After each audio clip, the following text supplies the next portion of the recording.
Oke, mari kita bedah analisis hari ini. Pernah nggak sih kalian ngerasa bingung merhatiin pergerakan saham WBSI belakangan ini?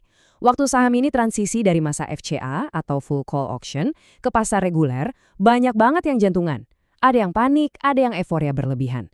Tapi tahu nggak sih, di balik layar yang kelihatannya kacau itu, sebenarnya ada sebuah game plan atau rencana matang yang lagi dimainin sama aktor-aktor besar.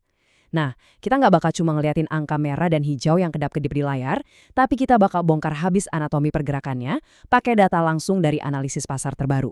Jadi siap-siap ya, karena apa yang kelihatan di permukaan itu seringkali cuma ujung dari gunung es. Nah, masuk ke pertanyaan yang pasti lagi muter-muter di kepala kalian sekarang. Ini pesta WBSA udah bubar atau jangan-jangan malah baru mau mulai? Kalau kita cuma lihat sentimen investor retail sih, banyak banget yang ngerasa game over. Sahamnya kan sempat masuk mode FCA yang benar-benar ngebatasin pergerakan dan banyak yang ngerasa kejebak dalam kebingungan massal. Tapi tunggu dulu. Analisis data transaksi terbaru malah ngasih sebuah plot twist yang luar biasa. Di saat mayoritas orang udah siap-siap packing dan pulang dari pesta ini, para pemain besar justru baru aja mau nyalain musiknya. Coba kita mundur dikit ke tempat kejadian perkaranya. Ini nih urutan waktu kepanikan retail yang terjadi sebelum masa FCA itu berakhir. Perhatiin deh, hari ke-6 ini titik awal di mana kepanikan mulai kerasa. Terus masuk ke hari ke-7, wah penjualan dari retail bener-bener masif banget. Kenapa bisa gitu? Ya logis saja, karena banyak dari mereka yang udah ngantongin profit gila-gilaan. Bayangin, sekitar 600-700% dari harga IPO. Pasti pada mau take profit dong. Lalu, puncaknya ada di hari ke-12. Ini adalah hari eksodus besar-besaran. Sayangnya nih, buat yang kemarin kena FOMO atau fear of missing out dan baru berani beli di hari ke-7, mereka akhirnya terpaksa cut loss berdarah-darah di hari ke-12 ini. Benar-benar siklus psikologis pasar saham yang klasik banget. Sekarang, perhatiin deh kontras yang benar-benar tajam dari dua kekuatan pasar ini. Di satu sisi, kita lihat perilaku retail pada panic selling dan jualan besar-besaran buat ngamanin untung. Mereka buang barangnya ke pasar. Tapi di sisi lain, yang bikin merinding, di saat retail lagi panik ngebuang barang, broker MJ justru terus-terusan masuk dan santai aja jadi top buyer. Mereka ngelakuin akumulasi yang super aktif. Ini kan otomatis mancing pertanyaan besar.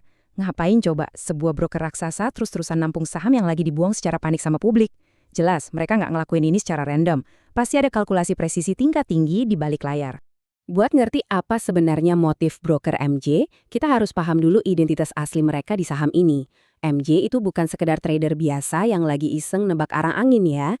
Mereka ini adalah sang underwriter alias penjamin emisi efek waktu WBSA ini IPO. Sebagai underwriter, mereka tuh ibarat bos yang lagi jagain berangkas emas. Mereka punya persediaan saham yang super gede dari proses IPO kemarin dan praktis megang kendali utama atas likuiditas saham ini. Mereka lah yang nentuin kapan keran suplai saham itu mau dibuka atau ditutup.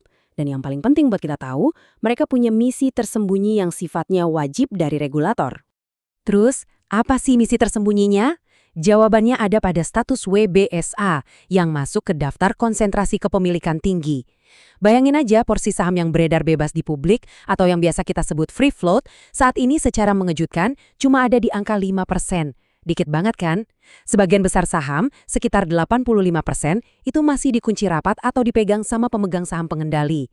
Nah pertanyaannya, kemana sisa 10%-nya? Jawabannya, 10% itu masih nyangkut di tangan sang underwriter kita tadi.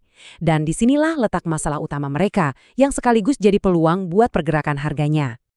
Gini loh, bursa kita itu punya buku aturan yang tegas banget.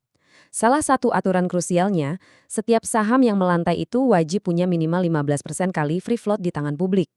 Karena publik baru pegang 5%, berarti kan ada defisit sebesar 10%.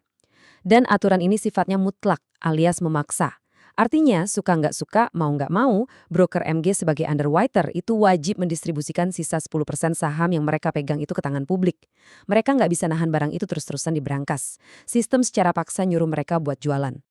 Terus pasti kalian mikir, loh kenapa nggak dijual aja dari kemarin-kemarin? Nah, kutipan dari analisis sumber kita ini bener-bener ngejawab dengan sempurna. Waktu FCA itu mereka nggak bisa distribusi. Mereka harus naikin sahamnya, baru mereka bisa distribusi di atas. Masuk akal banget, selama masa full call auction, likuiditas itu kering kerontang dan pergerakan harga dibatasin banget sama sistem lelang. Kalau broker MG nekat buang barang mereka yang bejibun itu di masa FCA, harganya bakal langsung hancur lebur, bisa ARB berjilid-jilid. mereka nggak bakal bisa jualan dengan aman. Jadi ya mereka freeze dulu rencananya sambil nunggu momen yang pas. Jadi, poin krusialnya adalah master plan atau cetak biru strategi yang harus mereka jalanin sekarang. Gimana sih cara mereka jualan? Langkah pertama, mereka butuh banget saham ini keluar dari penjara FCA dan masuk kembali ke pasar reguler yang normal. Langkah kedua, begitu nyemplung di pasar reguler, mereka harus ngerek harganya naik, bikin transaksi sampai ratusan miliar per hari, dan kalau perlu, digas terus sampai nyentuh batas atas biar retail pada FOMO massal. Nah, langkah ketiga, pas harga udah terbang tinggi dan kerumunan retail lagi asyik rebutan antri beli, barulah di situ broker MG ngelakuin distribusi masif. Mereka bakar guyur sisa 10% barang mereka tadi tepat di pucuk harga. Makanya kita perlu ngebahas potensi pergerakan WBSA nanti pas udah bener-bener aktif di pasar reguler, karena ini bakal meledak-ledak. Pertama, batas kali auto reject atas alias ARA-nya balik normal ke 25%. Nggak ada lagi pengekangan. Kedua, volatilitas super tinggi bakal comeback. Harganya nggak bakal cuma diam. Dia bakal bergerak zigzag, ditarik naik turun dengan cepat buat mancing emosi pasar. Ketiga, volume transaksi bakal balik masif. Dan keempat, siap-siap aja ngeliat rentetan candle hijau yang sengaja dibentuk. Pergerakan yang liar dan hijau menggiurkan inilah kondisi fundamental yang sangat-sangat dibutuhkan sama underwriter, biar barang jualan mereka bisa diserap pasar tanpa ngerusak harga seketika. Berdasarkan dinamika pasar reguler yang liar tadi, analisis kita ngerucut ke sebuah angka psikologis yang super penting, 2000. Iya, 2000. Coba pikir deh, mengingat mereka punya misi urgent buat ngangkat harga ke titik puncak sebelum jualan, level di kisaran harga tertingginya yang lama, bahkan berpotensi nyentuh level 2000, ini jadi target yang sangat masuk akal buat sang market maker. Di level angka bulat secantik inilah, biasanya euforia publik lagi buta-butanya dan mencapai puncaknya. Ini bikin angka 2000 jadi zona pendaratan yang sangat sempurna buat underwriter menyelesaikan tugas distribusi wajib dari bursa. Tapi, eits, tunggu dulu. Penting buat kita ambil napas sejenak dan lihat perisai objektivitas ini.